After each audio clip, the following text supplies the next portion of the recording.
एक वाटी बेसन घेतलं आहे, 4-5 मिरच्या घेतल्या कट करून, ओवा छोटा स्पून, 5 कांदे घेतलेत कट करून. आता बेसन मिक्स करून घेतलं, त्यात मिरच्या ॲड करून घेतलं,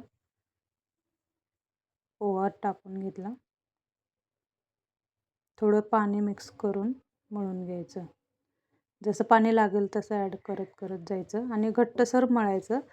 चवीनुसार मीठ टाकून घेतलं.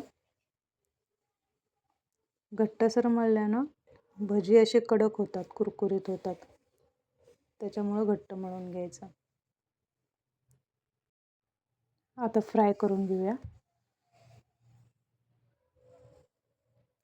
लालसर कलर येईपर्यंत त्याला भाजून घ्यायचं.